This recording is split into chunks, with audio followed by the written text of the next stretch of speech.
Sports Podcast. Here's your host, Logan Bailey.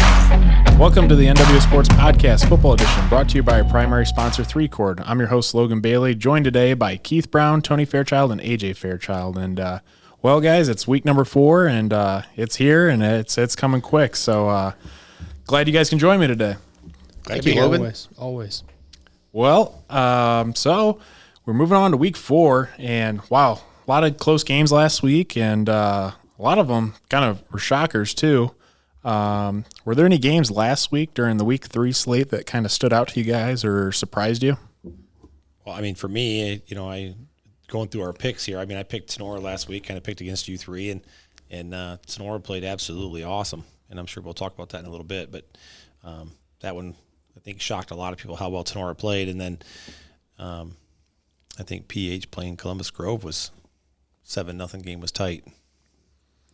Well, right along with that, Liberty Center only beat Otsego by 9, so they're right there. It's kind of the same category as Patrick Henry, 9-0.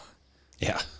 And I thought, too, I mean, you guys brought them both up. Those were 2 games that I really wanted to watch personally last week, and we knew that they were going to be close, and, I mean, they ended up playing out like that. I mean, low-scoring games. You had a 7-0 game and a 9-0 game. So defenses for both sides and both teams are definitely prevalent. I personally – I know I'm going to get a lot of crap for this, but the Sonora LCC game, I think I may have to start picking the Rambos after that one. So I was hearing about it at work, and they've been playing well. Their defense has been playing lights out. I mean, I can't believe how well they've played. And you guys were at the game, and I mean, you saw firsthand how they played. And I believe they had 2 pick sixes. 2 pick sixes, 3 for the season.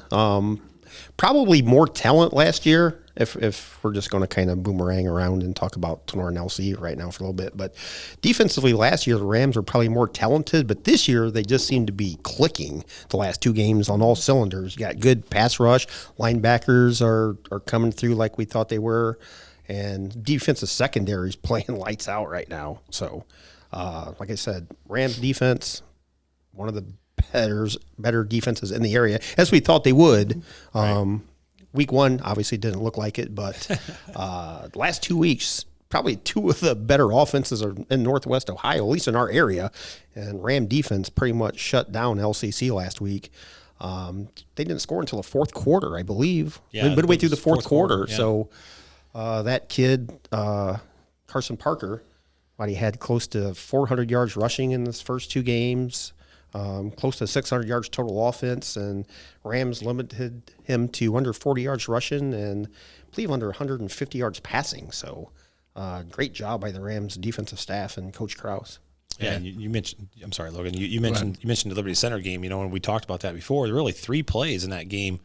Yep. That we talked about the defense didn't play well, but, I mean, you really look at it, like I said, 3 plays. There was the 2 big long runs and the fumble or the snap, the punt snap that went over top of their head and gave the ball basically a walk-in distance from the goal line. So, I mean, I guess the Rams played well, and defensively they're they're sharp. And we talked about the linebacking core. AJ brings them up all the time, and they just, they pressured Parker the whole time and kept him moving, and worked out well for him.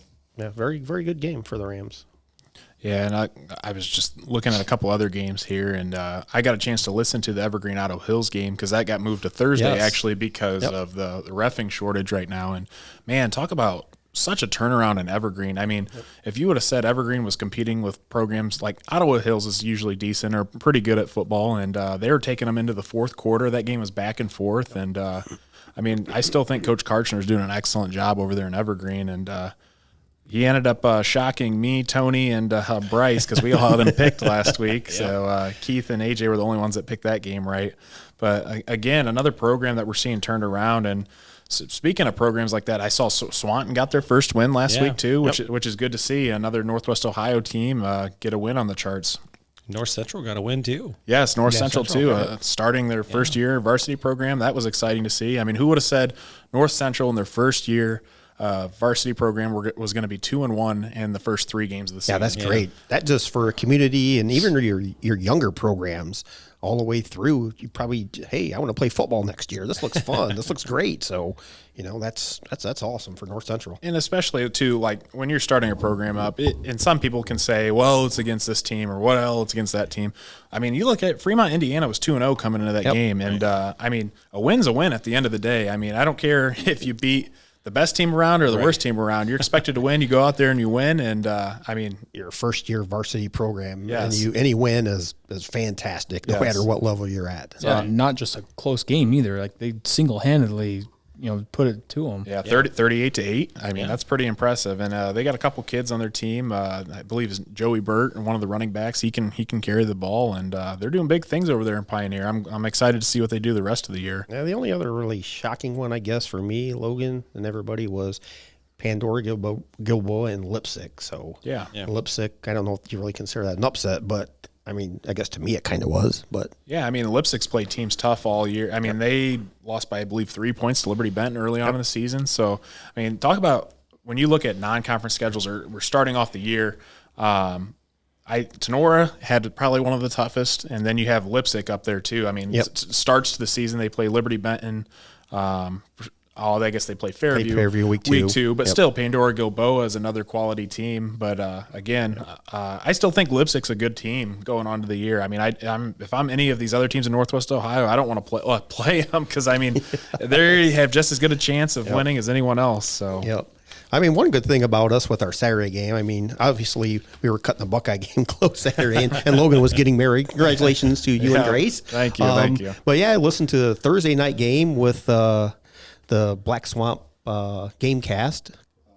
Coach Yunker and Strock did a great job. Then Friday, my wife she works third, so she's in her third shift sleeping mode. So I had on 105 The Bull with Garrett in the kitchen. I had Michael Hearn on my laptop with St. Mary's in Wapak. And then I had the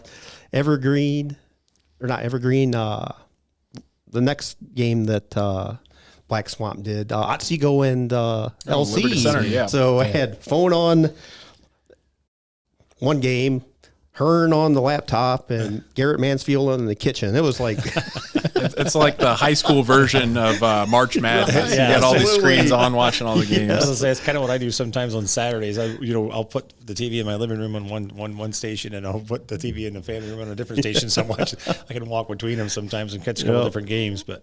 It's like high school red zone. That's what I had. It was awesome. Well, I think that just goes to show. I mean, it's great at all the coverage the games get now. I mean, because back in the day, I mean, you basically had your AM, FM radio stations, and that was it. But now couple stations. Yep. Yeah. I mean, now you have those stations in addition to guys like you, Keith, and Tenor Rams Live and Black Swamp Football and. Even Liberty Center, they do a very nice job with their broadcast too. And Archibald, Archibald has Row A Row Radio, and Brian has their awesome setup too. Hicksville, yep. So there's just so many. I think that's awesome to see. But I mean, it's great for the kids too. I mean, it gives these kids recognition, and it allows fans to tune in. That I know personally, when I played or my brother played, we had family in Florida and stuff, and they wanted to check in and see how we were doing. So it's just awesome to see in the community. Yeah, and it's awesome that when you videotape and and with what we do, and you get to see the game too. Yeah. So it's different than just hearing it sometimes. You get to see and hear from people, like especially on our Saturday game. Like shout out to Coach Anderson, the old coach before Coach Krause. Like he was watching that game. Coach H was watching from Alabama. I mean, it's you can reach a whole nother world out there. It is great. So. And like you guys said too, I feel like it almost adds you're adding memories too. I mean, you go back and there's even highlights from. I saw the one the Crescent News would do in-game footage. I would go back and watch the playoff runs we had and where we played Minster and Marion Local down at Wapakoneta. It's cool to go back and look at it. It's like, man, I look totally different as a senior in high school than I do now. So I think that's always cool too. You can go back and kind of recollect on those memories. Yeah. But as far as any other games, I think that was pretty much. I think we kind of touched on all of them. But then the obvious ones that went out there and took care of business, like Antwerp took care of business. Edgerton took care of business, those guys. So, yeah, I mean, as far as surprises, I think we touched on all those. But then the other ones that just... Yeah, there were quite a few blowouts last week, too, I thought. So. Yep. And the first week of the poll was released.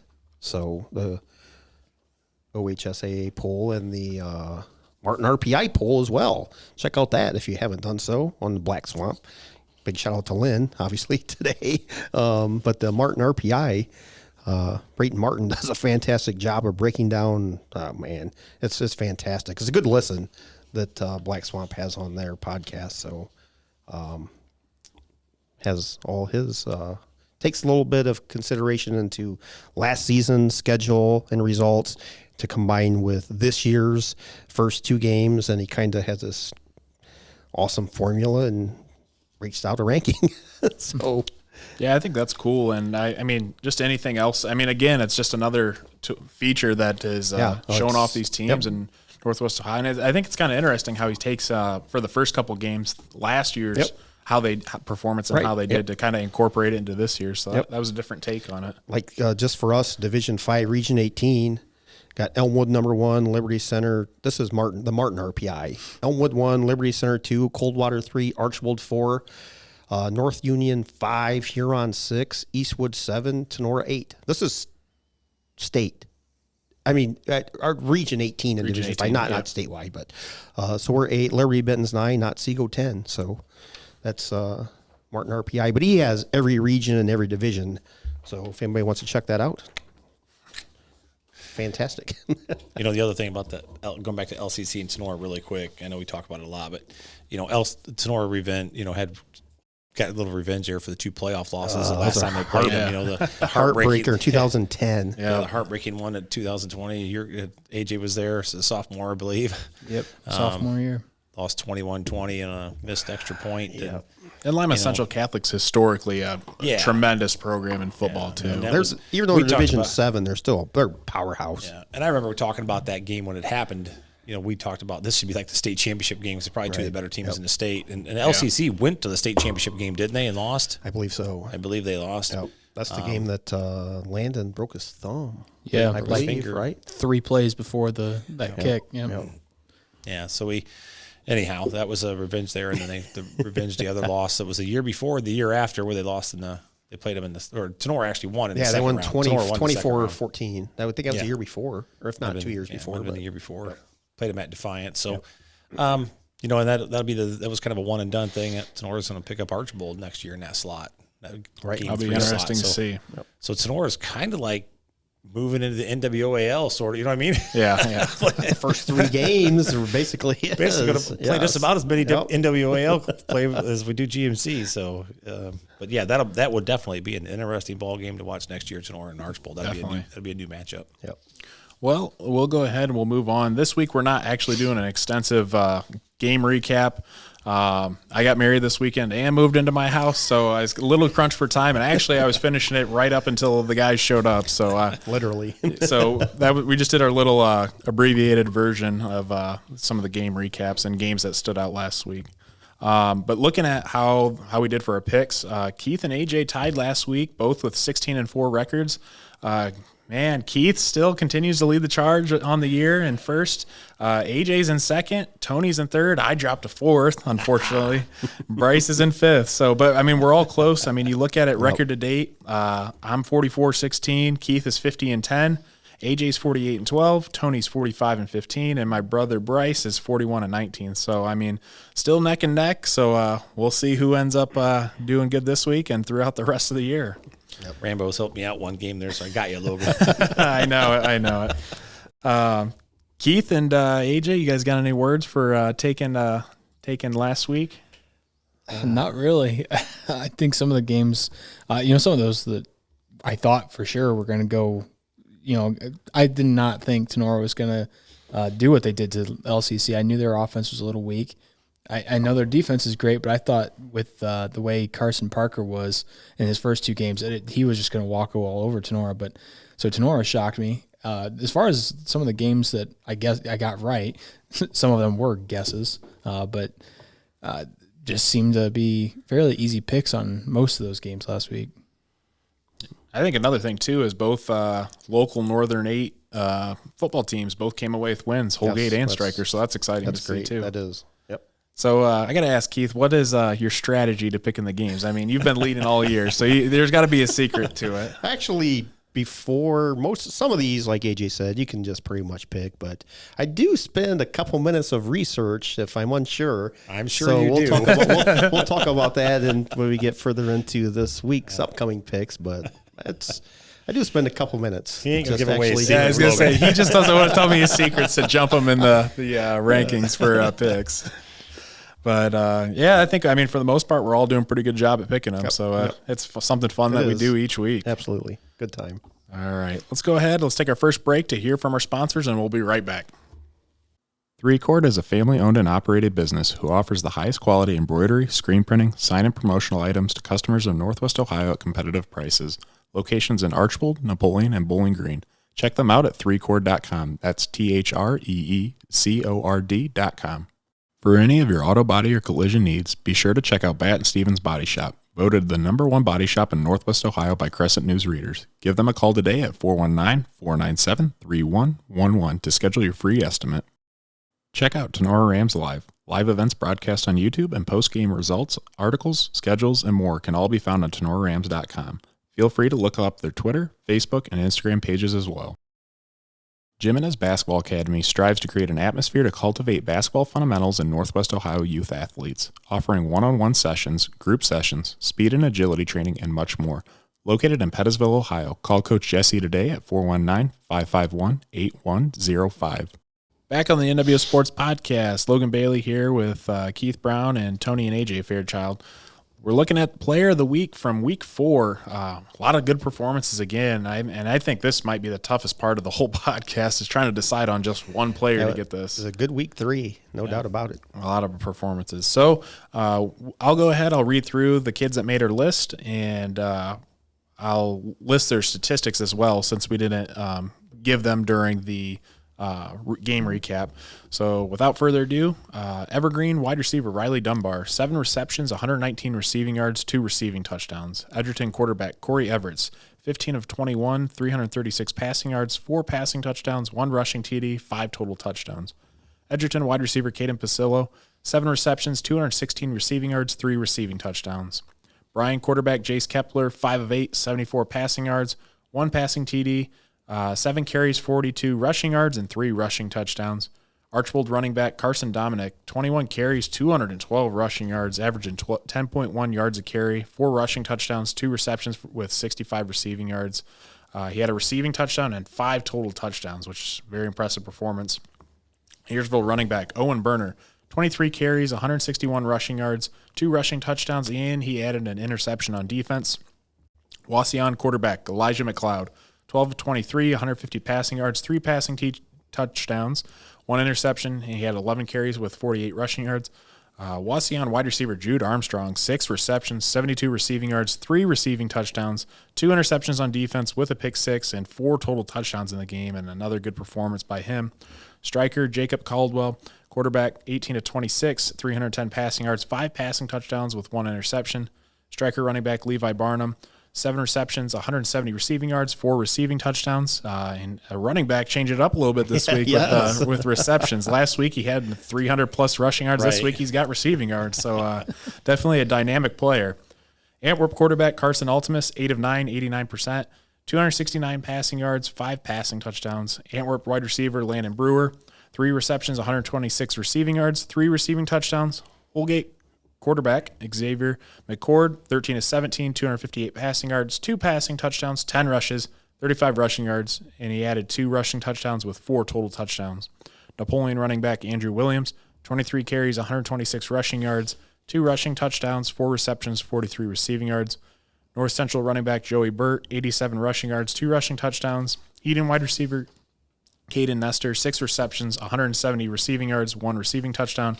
Eden quarterback Kyler Sapp, 6 passing touchdowns, 267 passing yards, and Delta running back Jeremiah Wolford, 4 rushing touchdowns and 173 rushing yards. So that concludes the list of players that made our Player of the Week.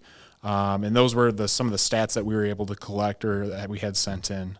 So thoughts on some guys you guys were eyeballing for Player of the Week? Go ahead, AJ. You start. Well, I was kind of looking between Corey Everett and Carson Ultimus, looking at the sheer amount of passing yards those two had. Corey Everett with 336 yards passing. Carson Ultimus, 269 yards passing. It doesn't really matter who you play. Those are some incredible yards there. Granted, neither of these teams really played. You look at the scores of both those games. They were. Let me double check here on the Wauseon game, let's see, who did Antwerp play this week? Antwerp played Hilltop. Hilltop. Okay, that's what I thought. So, both teams blew out their competition. So it's hard to say that they did fantastic job this week compared to everybody else. But anytime, we kind of talked about it last time, anytime you put up 300 plus yards, you did something right. So either two of those guys would be a good candidate. Thoughts on some other players? For me, of course, got to go with my Player of the Year candidate, Corey Everett. Another fantastic job by Corey. Actually, that game was scoreless after the first quarter, and Edgerton scored 35 points in the second and third quarter. So another great week by Corey Everett. A couple other ones. Shout out again to the 8-man guys, where they're at striker and Holgate. But for me personally, two things. Number one, we'll go with Wauseon. One thing that stood out to me was Elijah McLeod. When you see his passing numbers, I see that. But for me, for them going forward, when I see McLeod, I see 11 carries, 48 yards. So that number right there, if he continues to do that, I think will kind of propel Wauseon. We'll find out this week when they play Archibald. But Jude Armstrong, boy, six receptions, 72 yards, 3 touchdowns, 2 interceptions, 4 total touchdowns, 3 on offense, 1 on defense.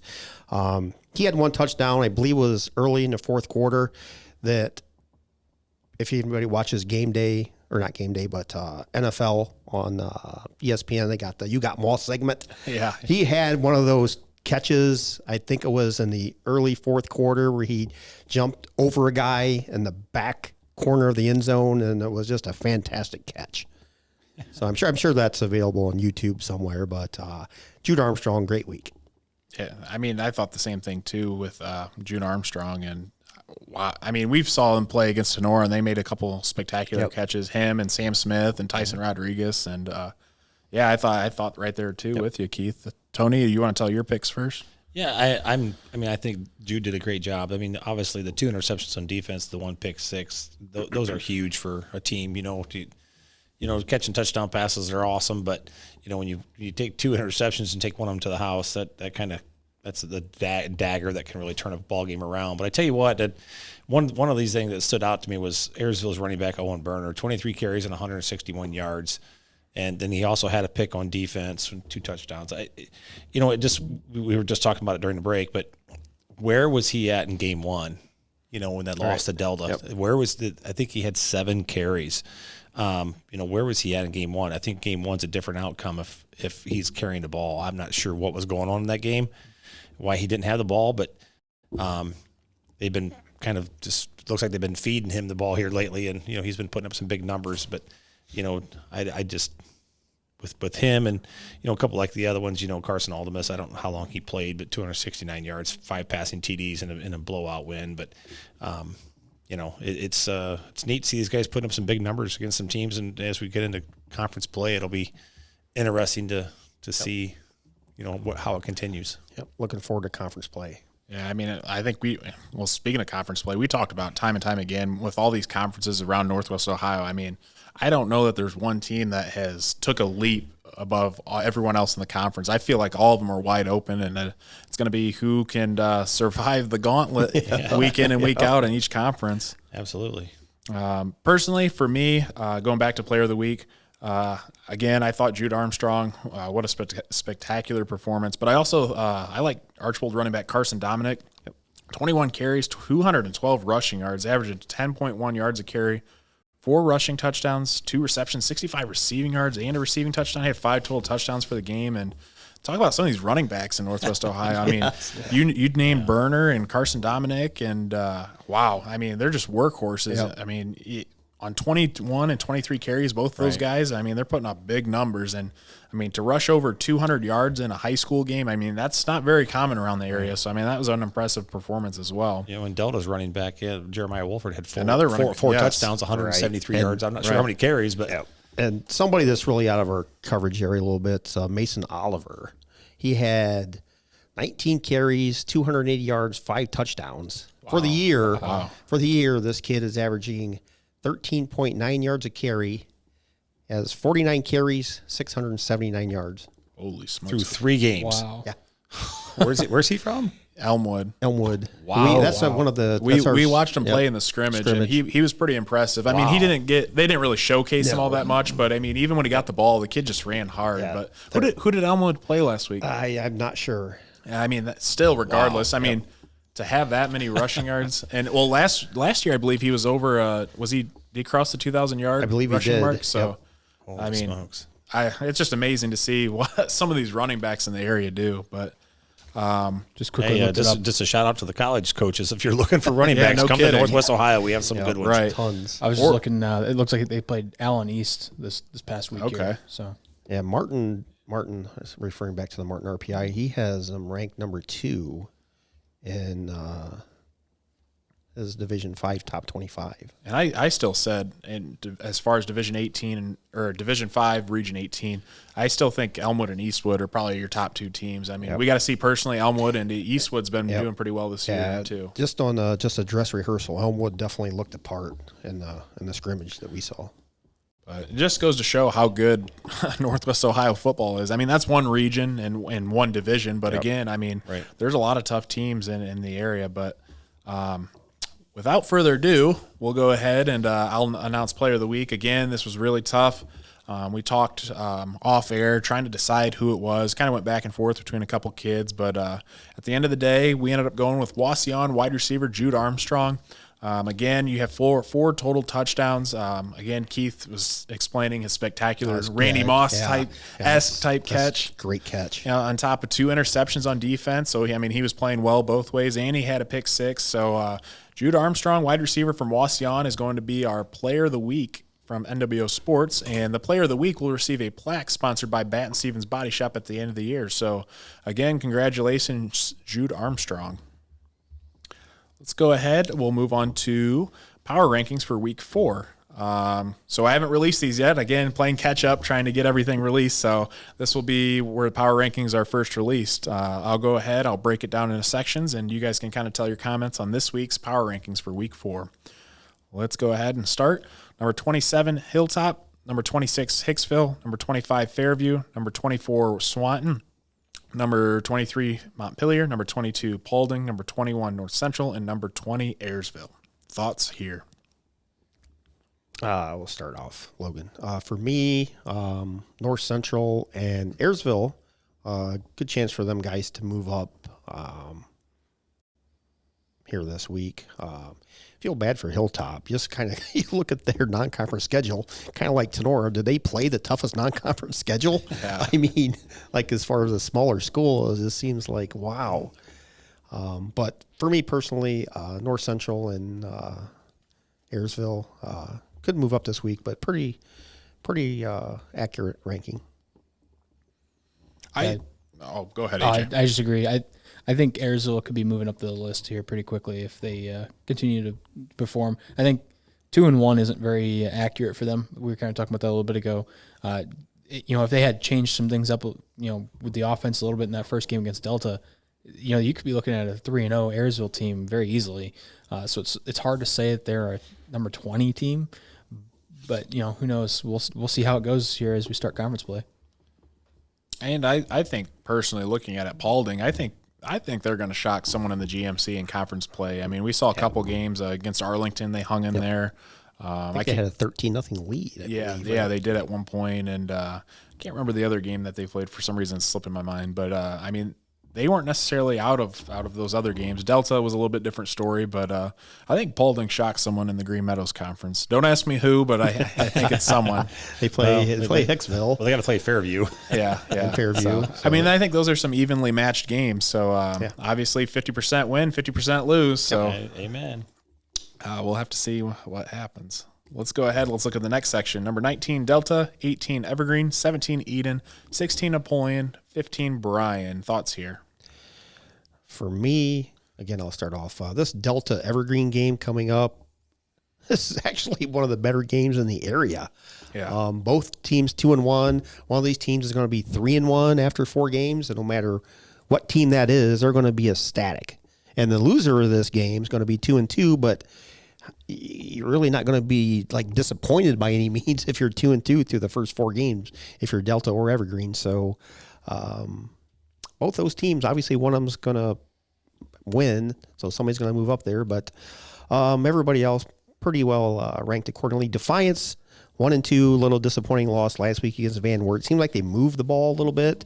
Then little insider information, they have a, I guess it's not insider information if it's in the paper, but a couple people that saw this kid play had a transfer. Craig Nichols from Alabama. Oh, really? So pretty high on him. So we'll see what he can do for the Bulldogs offense. So we'll see a Defiance possibly pick up a win this week against Shawnee. Was he in the transfer portal, or I think he was. Did Defiance recruit him to come Like here? those LSU kids that want to transfer after their first game that they lost. Yeah. So, but yeah, this pretty accurate ranking, I think. I was just kind of thinking Brian's kind of in the same boat as Ayersville. You know, their one loss right now is to Van Wert. So if they played anybody else, who knows how that would have gone. They've done very well against the other 2 opponents this year. So who knows? I think Brian could be moving up here pretty quick. And Keith, I really like your comments on the Delta Evergreen. Yep. I think coming into conference play, first game, I mean, someone's going to walk away 3-1 going into conference play, and they're going to be riding sky high on momentum. And I think whoever wins that game, I think that's going to help propel them into the rest of the conference. I think in our week 1, I said that Evergreen would be 3-1 after 4 games. So I'm. Yeah, I mean, Pretty close so far. I mean, you're looking good. yeah, I mean, I think trust so. me, I'm still flipping back and forth with my picks yet. A Delta Evergreen game, I'm telling you, That's going to be a really good game. I hope somebody's covering that in the area. But for me, Logan, I'm going to jump just a little bit. I'm going to go down and pick up OG. Yeah, But for me, OG has not performed this year, and with everybody leaving and the players not coming out and stuff like that. Personally, I'm thinking those guys are probably overrated right now. And OG guys are going to yell at me because I've been picking them, and then you picked them last week. yeah, I did. But I think they're overrated. I think Napoleon might be a little overrated, especially with Ayersville, Delta, and Evergreen sitting below those guys at 2-1 apiece. So North Central, I think you're about where you're at, being a brand new ball club. But, Sure. But Ayersville, Delta, and Evergreen, I think should be probably a little higher, in my opinion. All right, go ahead and I'll announce the next few picks here. Number 14, Defiance. Number 13, Wayne Trace. Number 12, Ottawa Glandorf. Number 11, Lipsick. And we'll leave it there so I can announce the top 10. But thoughts here? I guess I jumped ahead. And Yeah, so I I already touched on grabbed it. Defiance. That's in all right. there, We're talking about them anyways. Wayne Trace 1-1, and I guess in my eyes they're like kind of. They're 1-2 now. Or 1 Yeah, and 2. 1-2. Yes, 1-2. I got the wrong screen out. My bad. But I guess kind of an enigma. It's like offense seems to have stalled. Can't hang on to the ball. They got 9 turnovers in the last 2 games. So we'll see where Wayne Trace. I mean, for the most part, their defense has played Right. well. I Yep. mean, Yep. all low-scoring Right. Yep. games. It's just Yep. they got to get their offense around. Yep. So they're Lipsick, another disappointing loss, I guess. So they're 1-2, but conference play starts, so we'll see. They'll all kind of fall through next couple weeks. And Tony, I wanted to go back to Ottawa Glandorf too. I thought coming into this year, obviously we knew they lost a lot of seniors, a lot of talent, a lot of good athletes, but I thought they'd be able to reload because Ottawa Glandorf seems like one of those programs Right. year in, year out that they produce talent. And I think it's just going to show. I mean, granted, the teams that they did play, they played an Eastwood team, a good Elida team. I think their schedule's been tough, but I think they rattle off a few wins here in conference play, definitely. But like you said, too, just not having the year that I'm sure the whole Ottawa Glandorf community thought they would. Right. I mean, and look at the schedule, go peeking ahead of the schedule this week, and they're playing at St. Mary's. So, I mean, it's Another tough game. yeah, another tough game, and very possibly going 0-4 to start the season. So it's unfortunate. I mean, honestly, though, if they rattle off some conference wins, maybe they make the playoffs. Yeah, I mean, you never know. now with 16 teams per region, I mean, there's some crazy stuff. I would can probably happen. say if OG gets 4 wins, they could probably make the playoffs, honestly. Well, we saw So, Delta last year. Delta, I think, got in with 4 wins Yep. too. So, I mean, it's just crazy what can happen now when you have 16 teams getting in per region now. But it changed the whole dynamics when it went from 8 to 16. Oh, it did. Because, I mean, like I said, for your non-conference games, you can afford to schedule tougher opponents and take a loss. I mean, and possibly benefit you because you're playing that tougher talent and you know what you're going to get yourself into once playoff time comes. Absolutely. Let's go ahead. Top 10 here. So, number 10, Crestview. Number 9, Edgerton. Number 8, Patrick Henry. Number 7, Tenora. Number 6, Antwerp. Thoughts on this group? I think moving Sonora up, I think they deserve the jump. I mean, coming out against LCC and taking them out like they did. But the one thing that still concerns me with Sonora, and Sonora fans can get mad at me all you want, is Sonora's offense is sputtering. I mean, it's not running at all. Last 2 weeks, we had a pick 6 the week before against Wauseon, and this week we had 2 pick 6s. So we got to find a way to get that offense rolling a little bit. Yep. Agree with Tony 100%. Kind of ironic that Tenora 7, Antwerp 6. Yeah. Both teams more than, we'll just not jinx anybody, but things are looking good this week for both teams. Tenora and Antwerp. Antwerp comes to Tenora next week, so we'll see how things shake out next week for those 2 teams. Wauseon, again, like I pointed out earlier, I see McLeod with those 11 rushes. Now, to me, at least looking from afar, he's not one that's going to tuck the ball and run. To see him, maybe something clicked with Coach Moore and the staff. Hey, if you run, this is going to open up this, and this, and this. So big game this week for Wauseon. So we'll see what they have. I think with McLeod from Wauseon, I think we saw during the Tenora game and watching him firsthand is some of those passes he threw when he was scrambling out of the pocket were pressured in, and they were not good throws. I mean, some of those led to interceptions, but that kind of shows me that he's willing to tuck the ball and take those extra yards and not take those risky throws. And I think he's still developing as a quarterback, and I think that's good to see if you're Wauseon fans. Yep. All right, let's look at top 5. So number 5, Wauseon. Number 4, Columbus Grove. Number 3, Liberty Center. Number 2, Archbold. And number 1, Van Wert. Thoughts on the top 5 teams in the power rankings? Wauseon's the sleeper there. That could. I see some other teams that could be in that ranking right there, but in my opinion, you've got it. Yeah, the top 3 there, it could be any of the 3. It could be in either of the 3 positions. I think Liberty Center has been just dominating, and I think they're going to – I can't wait to see the Liberty Center Van Wert outcome, see how that goes, because I think that's going to be the fight for the conference there, and it's going to be interesting to see where teams end up towards the end of the year when they start playing each other. You got all these teams in the top here that they all have to play each other yet. Yep. Again, ironically, Liberty Center and Archibald's ranked next to each other. They play each other next week. So next week already? Yep. Gee whiz. Another a lot of big games early on. Big game next week around the area. So top 5 for me, pretty accurate as well. Yeah, and I think Van Wert in the WBL, I mean, I think they're just continuing to stay on top of it. I don't see Van Wert dropping. And no, I think they came out ranked number 2 in the state. I believe it was pretty high. I just saw that the other day too. Yeah, I got so many. Like I said, Van Wert's number 2. Cleveland, Glenville's number 1. Van Wert's number 2 in Division 4. But another thing, too, with Archbold, I'm really liking Archbold right now with their quarterback, Cade Brenner. I mean, he continues to do well each week, and this week I believe he had another couple passing touchdowns, and he's continuing to be consistent. And, I mean, we've said it time and time again, Archbold's going to be really good running the ball. We knew that with the offensive line they were bringing back and the running back in Carson Dominic. But, again, you add that passing attack, that opens up your running lanes, and Archbold's doing that very well right now. And I'll tell you what, I mean, Liberty Center Archbold, that may be one of the games of the year to go watch. I mean, a lot of good athletes and that's at, very good offensive and defensive lines too. That's at Liberty Center. Everybody get over there and check out that new facility at Liberty Center. That place is going to be so packed. Yeah. Oh, that would be an awesome game to see. I mean, there will probably be, I don't even know there will be standing room only there. Parking down at the Tiger Dairy Bar down there. Yeah. Piece of Nello's. No kidding. Yeah, that'd be an exciting game to go watch, and it's a rematch of the playoff game, rematch of the that's right. Yep. Because Carly Roth. Archibald won the regular season game last year, and then the Center beat him in the playoffs. Oh, you know for sure there's going to be a lot of emotion in that game. Man. Especially I feel like this is almost like a story. The build up from last year and the regular season, the playoffs, and now you get part 2 this year. So I think that'll be awesome to see. One of the things hard for a coach in that situation is to try to keep everybody's energy level in check, so you don't go out and just probably by Tuesday at practice you're ready for game day. You still have 3 more days left. Yeah, no kidding.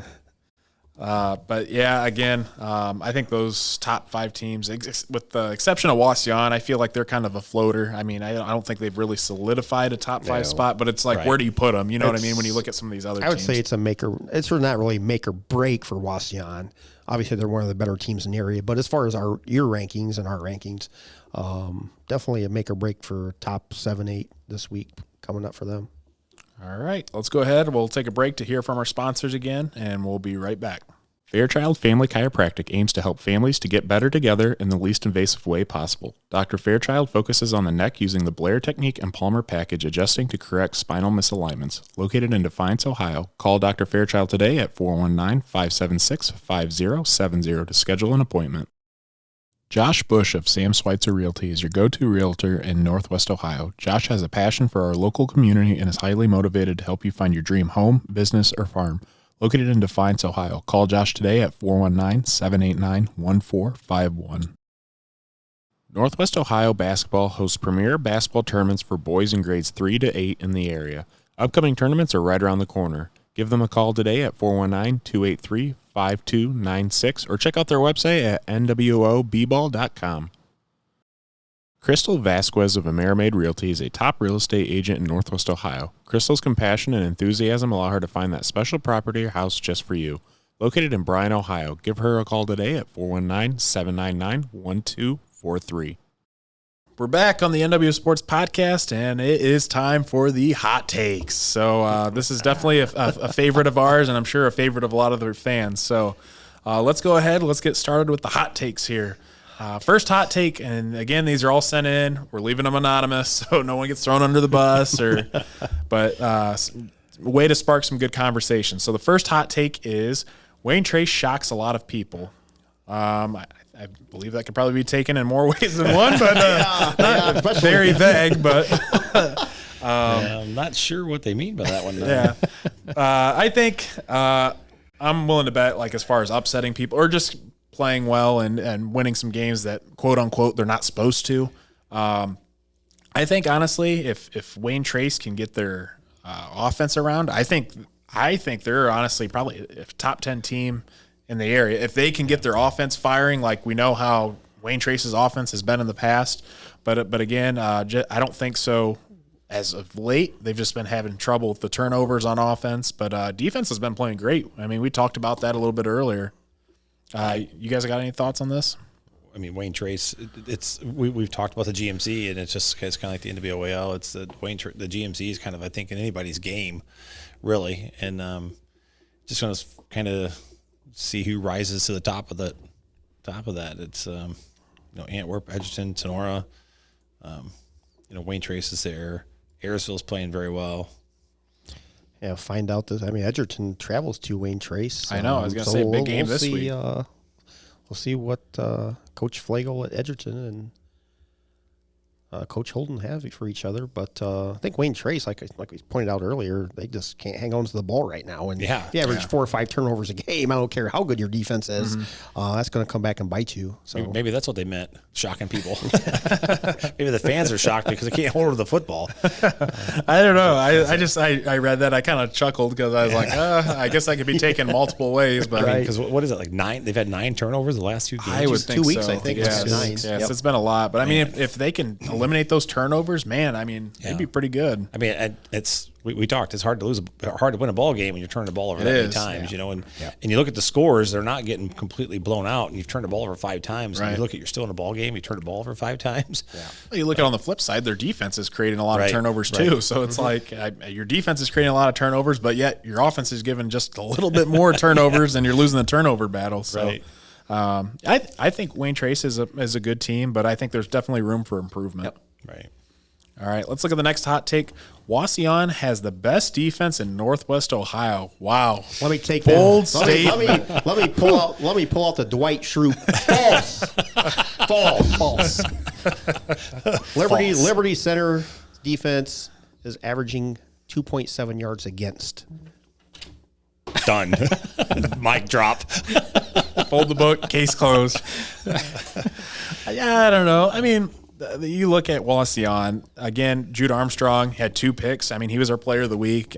We saw him play against Sonora, created some turnovers, but the best defense in Northwest Ohio? Wow. That's what I was going to say. Are they talking about Northwest Ohio, or did you forget to put the AL? NWO. No. They said Northwest Ohio, not NWAL. NWO. They're not even the best defense in their conference. Yeah, not the best defense in the conference, and I'm sorry, but Sonora's defense right now is better than Wauseon's. I mean, Sonora's defense won the game against Wauseon. So they've won the last 2 games. Yeah.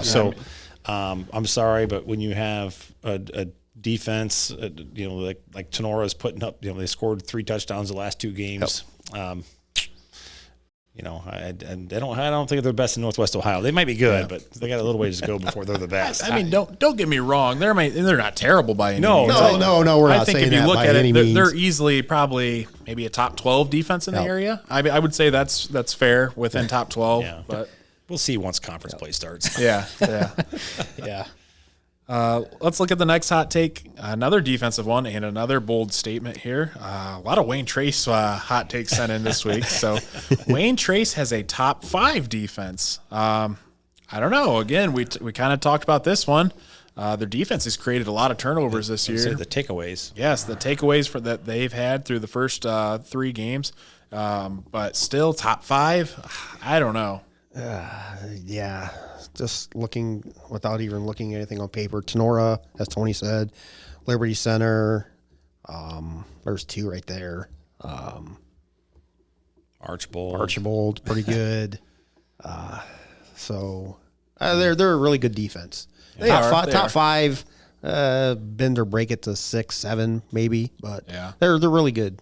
Like I said again, and we'll find out this week when, like I said, Corey Everett's and the Bulldogs come visit, so kind of put up or shut up on that comment. Exactly. I mean, we've talked about too with like a GMC Player of the Year candidate, Corey Everett's. I mean, if Wayne Trace's defense comes out Friday and they put a stopping to Edgerton's offense, then maybe you start considering something like that. But again, I think this Friday will tell us a lot about Wayne Trace's defense. Absolutely. I mean, I think Everett's has been averaging like 5-6 touchdowns a game, and he's probably 400 or 500 yards a game too. We'll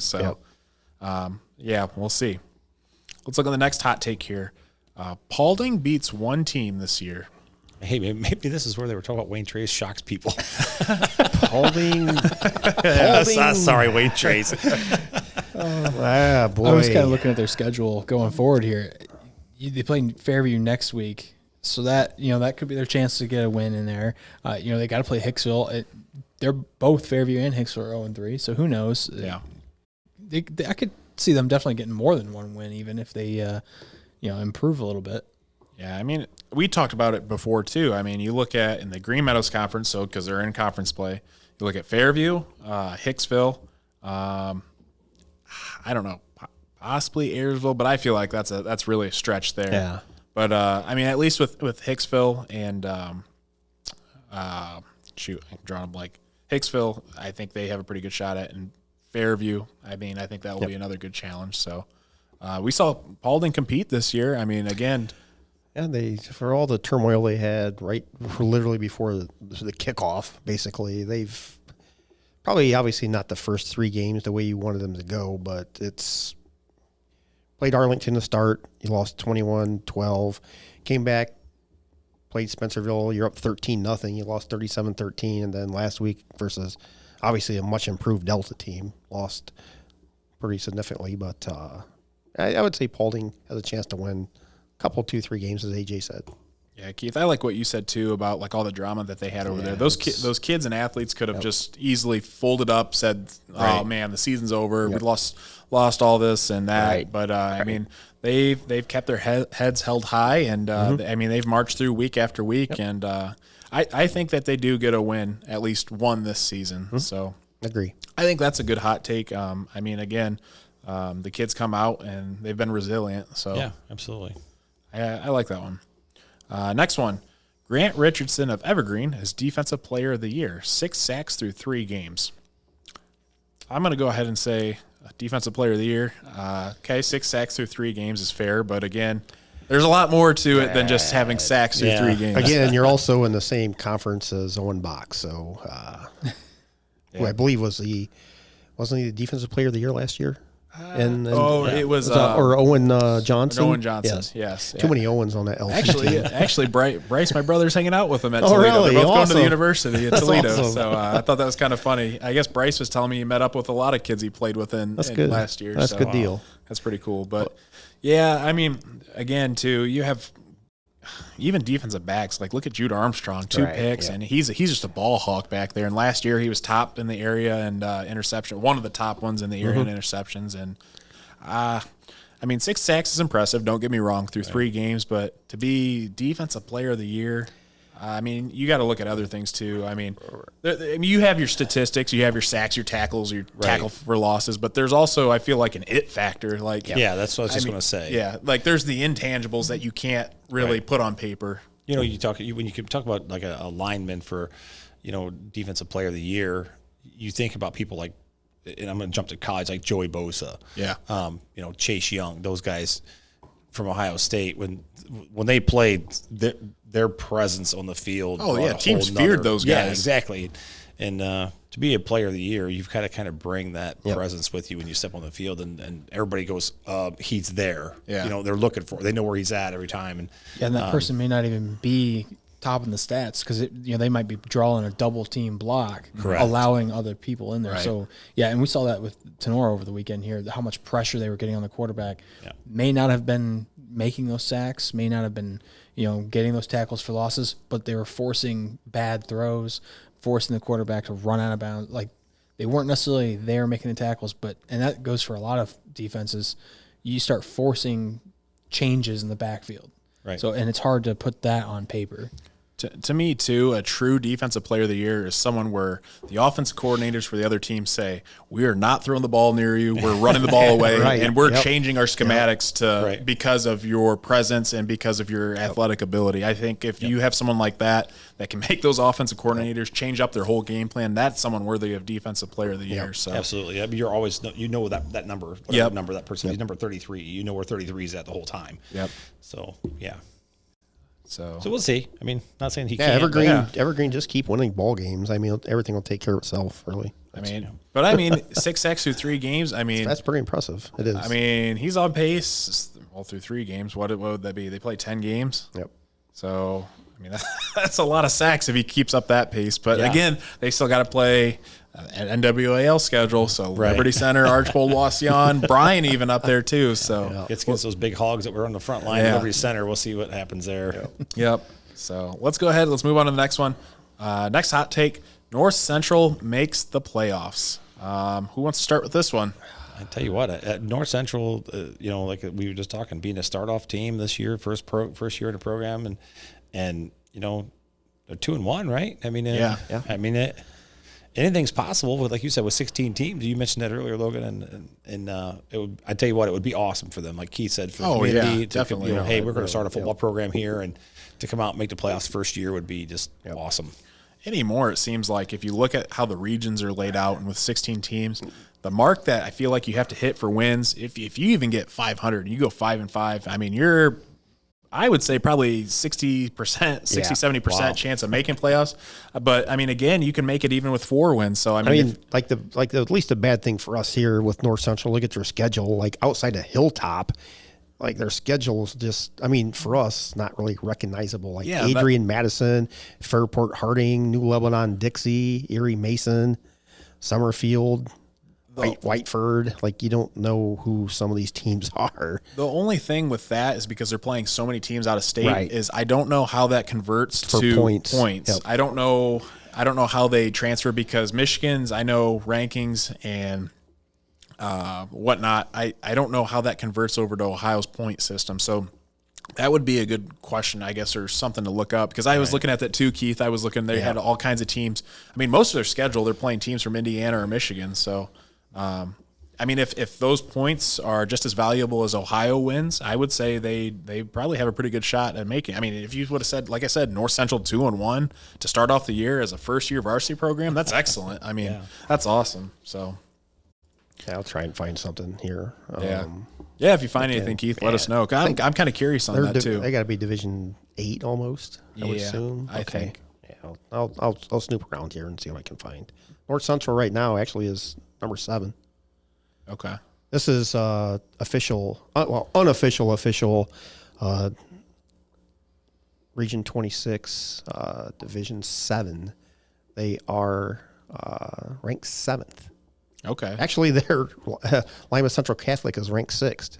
Wow. Oh, wow. So they SEC's in there somewhere. Yeah. So they must be counted. Is that on Joe Itel then? Or? Yeah. Okay, That's yep. I was just say I wonder if I looked on there. They're actually ranked ahead of Ayersville and Macomb. So just to kind of Lipstick's way down there, tied for 16th. So just to give a little balance there as to Joe Itel. Yeah, that site's amazing. Yeah. That's kind of a go-to site as well. To be ranked that high as a startup, that's awesome. Hey, Logan, you just found out how he picked Dix's picks. That's all right. Oops. No. There's also another good resource. What is it called? Fantastic 50. Have you ever seen that before? Yeah. This guy, this is crazy. I don't know. He runs I think it's simulations of games, and it takes mock games. It takes all these things into consideration. It gives out percentages of what these teams' win percentages are each week. I believe last week he picked some astronomical amount of games. I didn't see it. Out of the whole state of Ohio, correct? I think he picked don't quote me on this. I thought it was 80+% of all games in Ohio because of this formula that I think he's a math professor at a college, but surprise. Yeah. Let's see what I can get going here. Look at this. Yeah, but that's pretty cool resource to check out too. I like to look at that quite a bit. So, yeah, actually, our state probably is the number one. Maybe Pennsylvania up there too, or in Texas. But as far as high school, just the stuff that's available for high school and research and stuff is just amazing. So good job, everybody out there. Yeah, I just think that's awesome. So, I mean, So you don't just pick your teams by color. No, he does a blind draw from a hat and say, "Oh, I'm going this team this week." Got that coin out, just starts flipping a coin for everything. All right, let's move to the next pick. Here's a Tenora one. Tenora showed that they are not a team to forget about. It will be interesting to see who separates themselves in the GMC in coming weeks. I mean, that I agree with, and I'll be the first to say they have really showed me up this year. I mean, I was probably their biggest critic all year, and, I mean, the defense has played lights out, and I'm excited to see what they can do the rest of the season. I mean, they're on a roll right now. I mean, you rattle off a win against a good Wauseon team, a good Lima Central Catholic team. I think they have a pretty good shot at the GMC title now. I mean, I think now at the beginning of the year, we were kind of considering Antwerp and Edgerton, but now I think Tenora throws their hat in the ring too. So thoughts on this hot take? Well, I think with this week with Fairview, this is a good week for them to try to dial in their offense a little bit. They can test some things without the worry that they're, end up throwing away a drive or something like that. They can test a few things, figure out some of the kinks while their defense takes care of business on the other side of the ball. Because you're taking care of the ball on defense against Wauseon and LCC. I don't think they're going to have any problems with Fairview's offense. So I think this week's a great time for Coach Krause to really dial in that offense. For me, basically, kind of exactly what AJ said, just taking a couple more steps further. Yeah, defense is just playing fantastic. I mean, defense wins championships. Everybody said in the 80s and 90s up until the rules changes for to benefit the offenses. But I said earlier, defensively probably playing better than last year. Not as much talent, but just playing great right now. I mean, their defense is winning them games right now. Oh, absolutely, 100%, Logan. 2 touchdowns versus LCC last week, 1 versus Wauseon. Actually, that Caden Radzik interception, as the season progresses more and more, could turn out to be one of the better things that happened. Kind of the turning point in their season. Absolutely. Just kind of lit a fire and seems like since that touchdown, the Rams have played great. Even on offense, as AJ said, you can't average 150 yards a game and expect to, go too far. But Coach Krause, like we said, 25 years, 71% winning percentage. He knows what he's doing. So kudos to him. As Logan said, we didn't know what to expect this year for Sonora. They just had mass graduation. I mean, all those first, second team GMC kids that graduated. There was so much talent on that last year's team. Those are hard to replace. No matter how many practices you do, you go through a couple scrimmages, but until you get into a game, even though, like I said, practice, couple scrimmages, until you get on that Friday night, it's just a whole new atmosphere. And might have took the week one clock cleaning kind of to get the cobwebs knocked around a bit. But you couldn't ask for more than what Sonora's done the last 2 weeks. Seriously. Well, we saw last year too. They dropped the first game close to Liberty Center. They rattle off 9 in a row to go into the playoffs. So, I mean, I guess it doesn't matter whether you lose it by a field goal or if you lose it by 31 points. Still a loss is a loss. You run the table. You run the table the rest of the year. You're good to go. But for me, and we've talked about it, Sonora. No, they're not a team to forget about. Their defense is going to play great. Defense is going to hold them in ball games. That front line, Askins and Helmke. Oh, he played great. And shout out to them too, right there. They played fantastic. Those guys played fantastic this past week. And we always talk about the linebackers with Geisinger and Gus Weiler and Rostai, but those front guys played absolutely great this past week, and they just kept putting pressure on.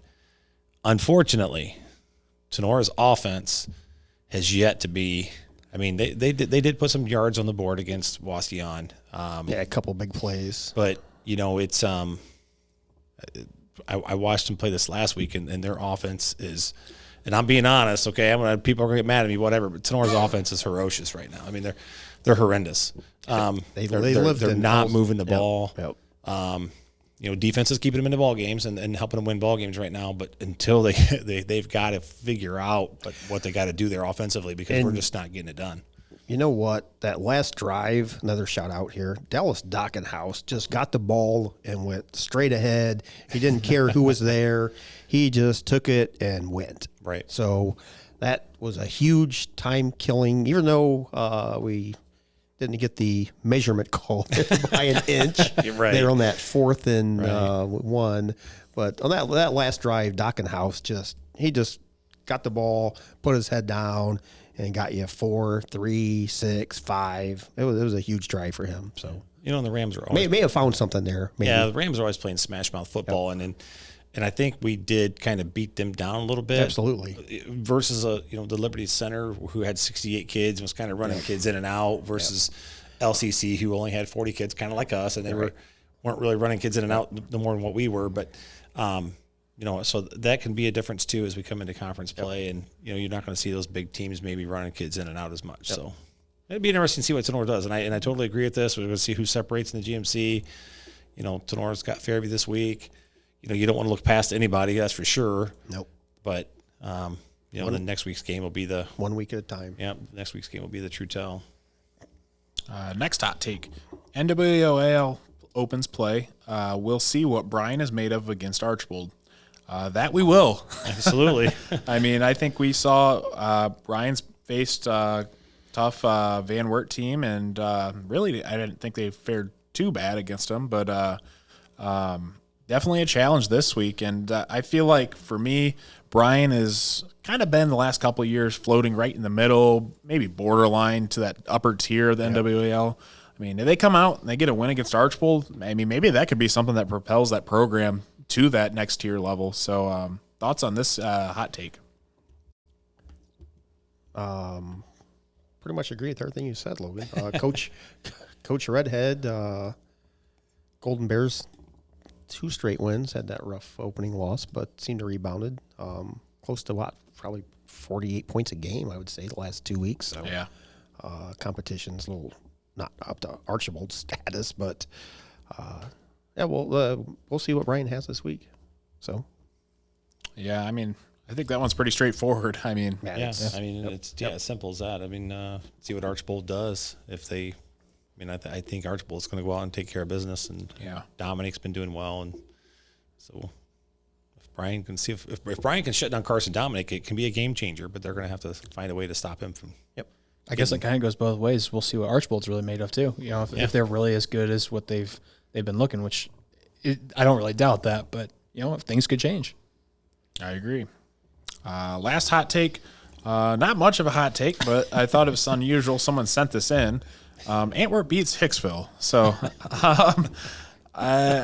not to be mean, Hicksville, I have a lot of respect for Coach Lucas Smith over at Hicksville, but I think this one's a no-brainer. I think Antwerp walks away with the win. Yeah, I think this one's going to be over with quick. I agree with that hot take. Yeah, 100% agree with that one. Yeah, I'm a biggest Lucas Smith fan. I just feel awful for him, and it's just a down couple years for him. Yeah. And Hicksville's, they're in playoffs for year after year after year. So, it's like all the Northwest Ohio teams are like they go through Fairview. Yeah. Fairview's in that rut right now. Yeah. I mean, so Hicksville's right there, but Coach Smith, he'll have him ready to go Friday night, and best of luck to him. All right, that concludes our hot take section. Last section of the show here, we'll go ahead and we'll look at our Week 4 game predictions.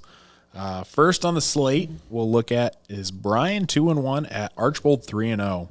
Again, we kind of had a preview of this as in our hot takes, but Brian, they're a good team, but I think Archbold's just going to be too much. They're developing their passing game, and Carson Dominic is one beast of a running back. So, good luck stopping them, especially with their passing attack developing as the season goes on. I'm going Archbold. I think Brian gives them a little bit of a struggle maybe early on, but I think Archbold comes away with a win. Yeah, I talked about this game previously. Took Archbold. Kind of just like getting the engine started for league play. Yeah, I agree. I think it's going to Archbold. Archbold is going to take this one away. Yeah, Archbold at home. I think this is going to be too much for Brian. First league game. And Bryce had Archbold, and he also made the comment he's riding Archbold the rest of the season. So he, ever since that Archbold Barstool post, he is a man of the people, and he is going Archbold, and Bryce is having fun with it. So he's not going to bail like I did on OG. No, he's ride or die Archbold this year. So we'll see if he stays true to his word as the season goes on. So let's look at the next game. Delta 2-1 at Evergreen 2-1. Again, I think this is a very interesting game. I feel like, honestly, on paper, you have two pretty evenly matched teams. But, again, we've been talking very highly on Evergreen all year and Coach Karchner. And like I said, I had a chance to talk to him personally. I like a lot what he's doing there. I mean, he's flipping that program around 180 degrees. I think this game's close. Don't get me wrong. I mean, I was kind of back and forth a little bit on Delta Evergreen. But at the end of the day, I'm going Evergreen on this pick. Yeah, I took Evergreen as well. Like Logan said, this is probably one of the better games in the area, and one of these teams is going to be 3-1, one's going to be 2-2, and the loser can't be disappointed whatsoever. So, Evergreen. I went with Evergreen as well here. I think I'm going to put my prediction out there. I think it's going to be less than 10 points. That's going to be my over/under is 10 points. You think? I don't know. So. I think they're going to hold. It's Delta threw up game. 50+ against Archbold, and Evergreen they've been scoring quite a bit too. So I don't know. Maybe my over/under, but the spread. I should say the spread would be 10. Yeah, sorry. Gotcha. I'm taking Delta. I had Evergreen in there, and I went back and I changed my pick to Delta. I think Wolford's going to run for over 100 yards, and that's going to be the difference in the ball game. Bryce had Evergreen, so Tony was the only one that went different. So that could be a game changer. I don't know, Tony. I might jump you this week. We'll see. Let's look at the next game. Edgerton 3-0 at Wayne Trace 1-2. Man, I think this would be an all right game to watch. But again, Wayne Trace's offense has really struggled with the turnover battle, and their defense is okay, but again, I think we're really going to find out how good that Wayne Trace defense is against Edgerton's offense. Quarterback Corey Everetts and good wide receiver in Caden Pasillo, and I don't know. I think Edgerton wins this one by a couple scores. I took Edgerton as well. Anybody have a spare phone they can bring? We can bring up My Sports Live. Check out this game during our broadcast. This is a very interesting game. First true test, I think, outside of the week 1 versus Eden for Edgerton. So I took Coach Flagel and the Bulldogs. Yep, I'm going with Edgerton as well. Yeah, it's this one. I think Edgerton's got it. I picked Edgerton, but I think Wayne Trace, Logan kind of touched on it there. The turnovers. If Wayne Trace can create turnovers, it's going to change the game. And I did so far. I think Everett's has done a good job of taking care of the football, so I don't think that's going to be a problem. Yeah, I can do a quick check and see how many he has, but you guys can move on. I can look. Yeah, and Bryce had Edgerton as well. So Edgerton across the board from all of us. But I don't know. I think that want to be a good game. Just kick off conference play in the GMC. Yeah, Corey's got 9 touchdowns and does not have an interception thrown yet. Right. I mean, that's very efficient too. I mean, but again, they did play a weaker non-conference schedule. I believe the only team that was somewhat challenging was Eden that first game of the season. So Wayne Trace is they're a good team, decent team. So I think it's Edgerton's first real challenge since probably week 1. Yep. Next game, Paulding 0-3 at Ayersville 2-1. We talked how Paulding's been resilient this year, but I don't think they get their first win this week. I think Ayersville's been showing improvement week after week. I'm going the Pilots in this one. As AJ said earlier, Ayersville's one play away from being 3-0. Take Coach Mickey and the Pilots. Yep. We kind of talked about that earlier as well, and I'm going with Ayersville for sure. Yep, I'm with Ayersville as well. I think Berner's going to have another big day. And Bryce took Ayersville as well. Ayersville from all of us. Next game, Patrick Henry 2-1 at Swanton 1-2. Though Swanton's coming off a win, Patrick Henry's offense, I think, is going to light up the scoreboard. I mean, you got Nash Meyer, Landon Johnson, Aiden Behrman. I think they're just way too much for Swanton. But Patrick Henry, Patriots take the win to start conference play. Yeah, I took PH as well. I can't tell you the last time PH was shut out. So Coach Enselman's going to take out some frustrations, I think, in the first half against Swanton. Yeah, I'm going with Patrick Henry. Yeah, PH. I think, like Keith said, last week their only loss was to Columbus Grove by a touchdown, 7-0. So I think they're in good shape. And Bryce had Patrick Henry as well. Next game, Fairview 0-3 at Tenora 2-1.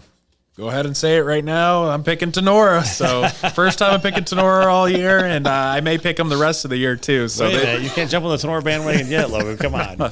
They've proved me wrong through. I guess the only game I didn't pick against them was I believe Liberty Center, but they proved me wrong the last couple of weeks. So I'm riding with Tenora. So I'm going with Tenora this game. Yeah, this is one of those things. Do I keep picking against Tenora so they win, or do I pick Tenora? But I took Tenora.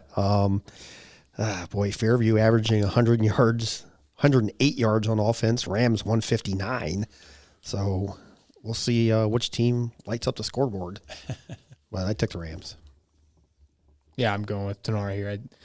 I went with them during LC or the first week there against LC, and didn't expect LC to be destroying Tenora like they did. Then I kind of was like, okay, maybe Tenora's not going to do that well. So I went against them the last 2 weeks, and then they've proven me wrong the last 2 weeks. So I'm going with Tenora. Yeah, we'll have to see what Tenora's offense can do, because I don't think they're going to come away with 2 picks. I could be wrong, but who knows? But my pick's Tenora. And Bryce had Tenora as well. Tenora from all of us. Next game, Hicksville 0-3 at Antwerp 3-0. We talked about this in the hot takes. I think it was just to get a chuckle out of someone. I don't know why, but I think Antwerp wins big. No offense to the Hicksville Aces. I mean, again, we talked about teams going in spurts, but I don't think this year's the year for the Aces. I'm going the Archers in this one, and they win big. Yeah, follow off what Logan said. Archers big at the half. Yep, Antwerp as well. Yep, I think Ultimus is going to have another nice day. And Antwerp from Bryce too. Next game, Ada 1-2 at Lipsick 1-2. I'm surprised Lipsick is 1-2, but again, they played some tough teams. I think Leipzig is still a very excellent team. I think they win this game, and they win pretty big. I'm going to Leipzig. Yeah, I took Leipzig as well. Yep, Leipzig for me here too. Leipzig as well. And Bryce had Leipzig too. So Leipzig again from all of us. Allen East 2-1 at Crestview 3-0. Go ahead, Logan. You're the outcast. I know. I'm looking at this game. I did some research on this, and my thought coming into this game, Crestview's 3-0, Allen East is 2-1. I thought some of the competition Allen East played to start the year was a little more tough, and they were in some ball games. I think Crestview blew out a couple teams. The real only challenge I feel like Crestview had was the Wayne Trace game, and I thought they would have performed maybe a little bit better, but I was really back and forth, but I'm going to Allen East. I know you guys may think different, but we'll see here. Well, the Crestview Wayne Trace game was the one that had 9 combined turnovers. True, yeah. It? So, you never know. You could be onto something there, Logan. Yeah. I picked Crestview. Yeah, I took Crestview. Yep, Crestview. And Bryce had Crestview too. But again, I got to gain some wins somehow. Yeah, game win somehow. You can't pick the same everybody. Nope. I gotta be pick a couple different wins or different teams in order to jump the line here. So we'll let Keith go first in this next one. Yeah. Right. Next game, Northview 2-1 at Napoleon 0-3. I guess it was you again. Wow. I was thinking of the. Yeah. I skipped that one. You're out on your own. Yeah, I'm on the island again. I was looking at my picks and I was like, "What?" Okay, I do remember this. So I kind of looked at this as well. I think Napoleon. I really don't think Napoleon's a bad team. I think they've had a tough break. I think they're coming around, but still, just aren't quite there yet. But I think this is the week they get it done. They're at home. I'm going Napoleon this week. So. Napoleon Wildcats, don't let me down. I need you guys to win. I'm going Napoleon. Yeah, Coach Swery, they really haven't. I mean, unfortunate 0-3 start for them over at Napoleon, but taking Northview myself. I'm going with Northview here. Come on, AJ, you don't want to come to Napoleon side over here? I don't think they've got it yet. Like you said, they're on the they're increasing their abilities a little bit, getting a little better each week, but I just don't know that this week necessarily is it. Yeah, that was one of my toss around too. I think Napoleon at home. I liked him at home, but I think I'm going to stick with my pick and go with Northview. And Bryce had Northview as well, so I was the oddball on that one. Next game, Van Wert 3-0 at Wapakoneta 2-1. Another interesting game we talked about back and forth. Keith, why don't you start this one out? Here you go. Here's the game that Keith had. Let's see how good his insight is. Yeah, I took Wapak. I mean, Van Wert, I believe I said number 2 in the state. Wapak coming off that huge upset in overtime versus St. Mary's. I think they're going to springboard that into a home victory over Van Wert. Ooh. So I'm taking Wapak. I don't know. I think this is a really good game is. to watch. It's really this good. week. It's a really good game. Both are quality teams, but again, some of the players that Van Wert has are phenomenal. The Aiden Pratt kid at quarterback. He's had a heck of a year. Their running back, they have a trio of wide receivers that are excellent as well. So I'm going Van Wert. I think the game's close though. I think Wapakoneta gives Van Wert a run for their money this week. I think this is the week we'll see what Van Wert's really worth. I think Van Wert's going to pull it off, but I agree. I think it's going to be close. I don't think so. I think Wapakoneta is going to get beat. I think they had a big win last week, and I think Van Wert's just going to come out there and just take care of business. So I'm with Van Wert. Should be a nice crowd over there. I would assume so. It should be just packed. It's a nice place too. It is great. We had tournament games down there. It's a beautiful place. Bryce had Van Wert too, so Keith was the odd one out on that one. Next game, North Baltimore 1-2 at Hilltop 0-3. How about Tony? This one mine. I think this is the week that Hilltop gets it done and finds their first victory. They break that losing streak. I just said, I don't know. I just got a feeling. I'm probably way out there on a limb, but I think Hilltop's. I think they're gonna have to win eventually, and I don't know. I just kind of threw it out there. I will say I think this is the first week that we've had 3 different guys pick against everyone else in 3 different games. So I thought that's pretty interesting. But I don't think Hilltop's going to get it this week. I'm going North Baltimore. Yeah, pulling for Coach Massey. I believe it was Coach Massey at Hilltop, but I took North Baltimore. Yeah, I'm going with North Baltimore. And Bryce had North Baltimore as well. Next game, Ottawa Glandorf 0-3 at St. Mary's 2-1. I'm going St. Mary's. I was burned by OG last week. I'm sorry, guys. I can't go with you this week. I'm going St. Mary's this week. This is one of those. You think St. Mary's should win handily. I mean, I don't think OG's 0-3, but I took St. Mary's. I was actually thinking, you had asked if we wanted to put any hot takes in this week. This is the first week that nobody has gone with OG, and this will be the week that OG pulls it out. That's true. But I agree with you, Keith. I think St. Mary's should run away with this one. Yep. Yeah, I got St. Mary's as well. I'm staying away from OG.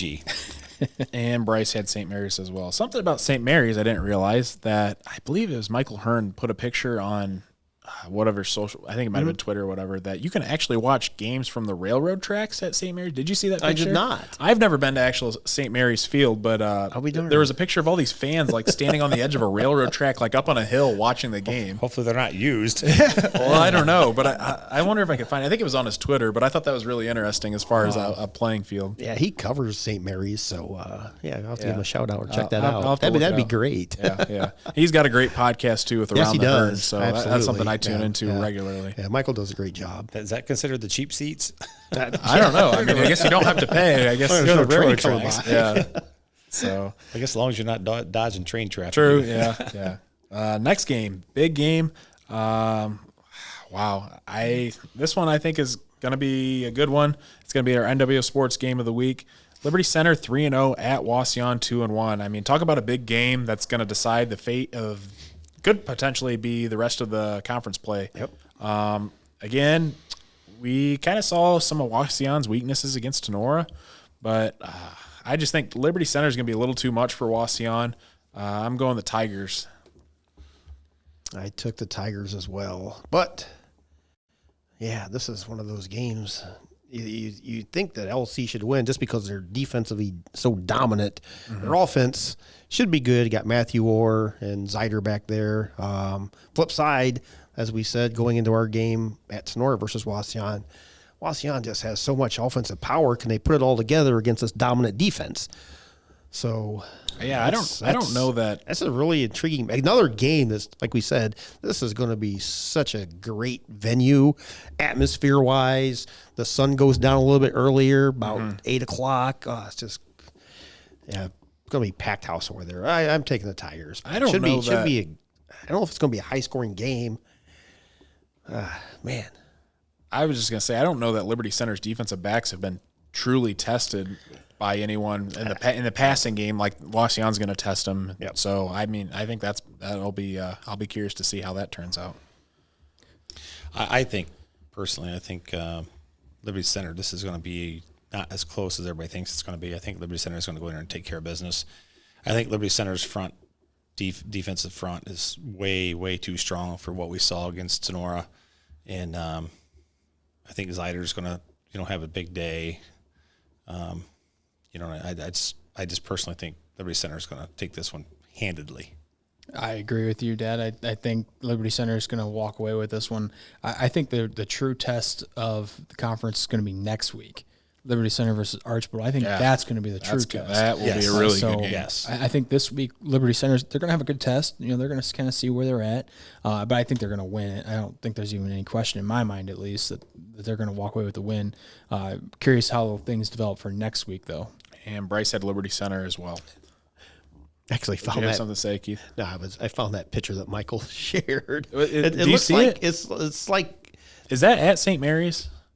I could have swore he said it was at St. Mary's. It just says great to be seeing fans back on the track. So I don't. I think it's St. Mary's because you're like looking you're over the back of the end zone, so you're looking at the tracks kind of at the corner of the end zone, I guess. Yeah. But it was very. It was just interesting. I was like, I've never seen a field where you could That's be awesome. elevated like that and watch a game from the railroad tracks. But I guess there's some interesting fields out there. That's great. Next game, Tuscarora. Okay, excuse me if I pronounce this wrong. I've never heard of this school, but Tuscarora Central Catholic 2-1 at Montpelier 0-3. I had to do research on this because I had no idea where the school was or what I honestly still can't even tell you where it's from. But they have a 2-1 record, and I'm going to go with Tuscarawas Central Catholic. Anyone else have any comments? I'm taking TCC. How about yes? That's much better. I'm going with I guess TCC as well. Yeah, same here. I just think this isn't the week for Montpelier yet. And Bryce had TCC as well. Next game, Groveport Madison in Michigan, 1-2 at North Central, 2-1. Again, North Central proved us wrong last week. I'm going North Central Eagles this week, so I think they're 3-1 after this week. So, which is shocking to say. A program in their first varsity season, 3-1 to start. Wow, what a way to start the year. But we'll have to wait and see. But I'm going North Central. Yeah, I took North Central as well. It kind of just took care of business last week. Surprisingly, they had pretty big leads to half, I believe. So taking North Central, keep the train moving. Yeah, I'm going with North Central here. I can't wait to see them build their program more, and I think this is a great start to their first season. And then going to the TCC there, I kind of just Googled them real quick. They're over just south of Canton. So they've got a heck so of that's a long drive. Heck of a trip for this game. Wow. Yeah.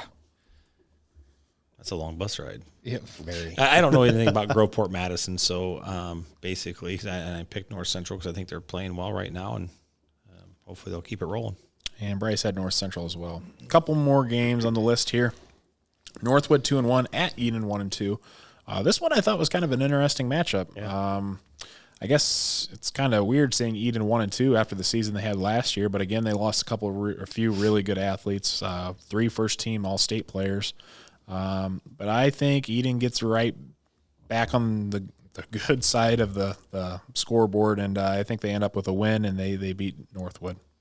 I took Eden. I just don't see Coach Olin and the Blue Bombers being a 1-3, so I took the Bombers. Yeah, I kind of agreed with you there, Keith. I don't see them going 1-3 to start the season, so I went with Eden. And I'm just the opposite. I think Eden's struggling a little bit to get things moving here this year with the graduation and trying to get things fixed. I think I took Northwood, so I went against everybody here. And Bryce had Eden as well. So Tony was he picked against the grain on that. I'm either going to jump out in front or That's fall right. behind. We're risking all the biscuits.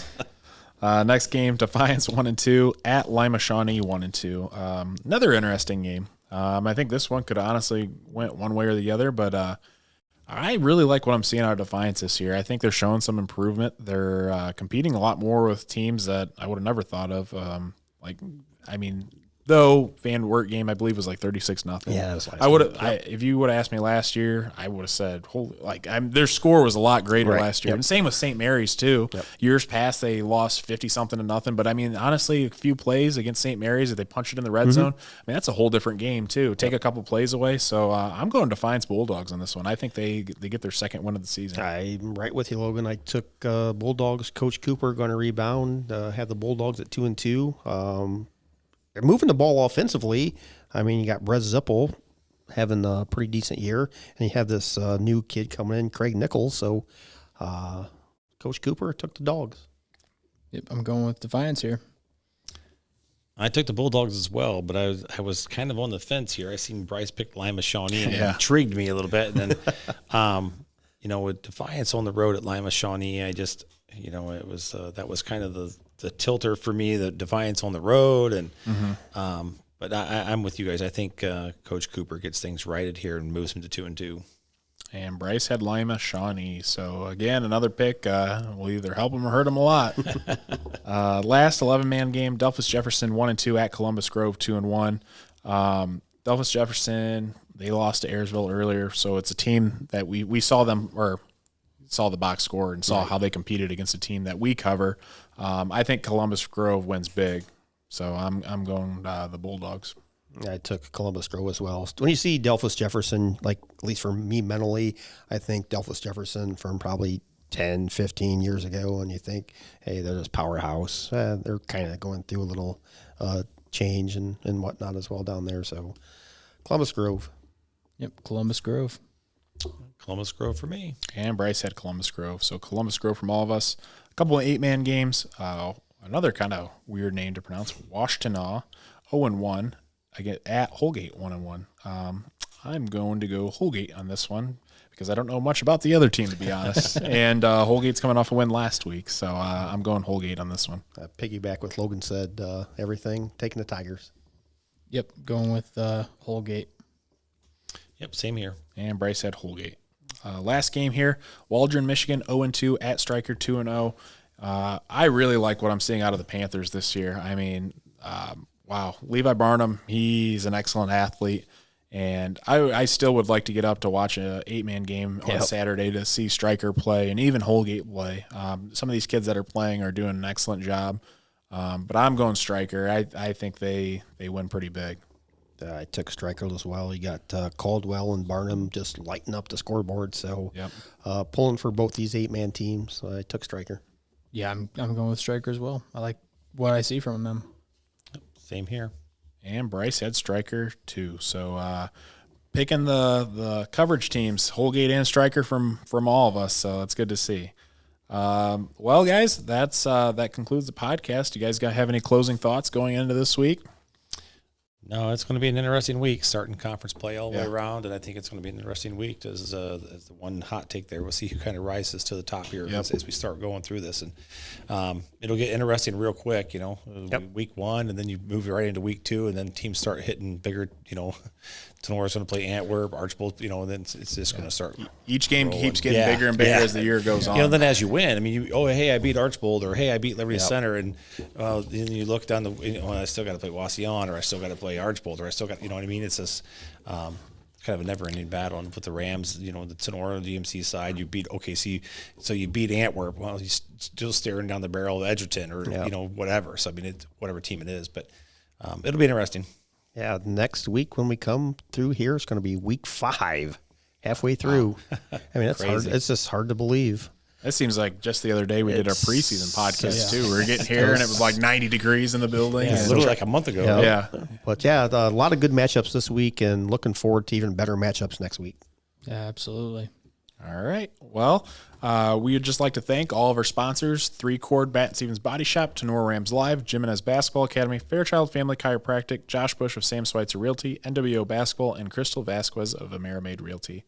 We'd also like to give a special thanks to Jeff Batt for allowing us to use his amazing new facility at Bat & Stevens Body Shop for today's podcast. Stay tuned for the next NWO Sports Podcast in the near future, and thanks for watching.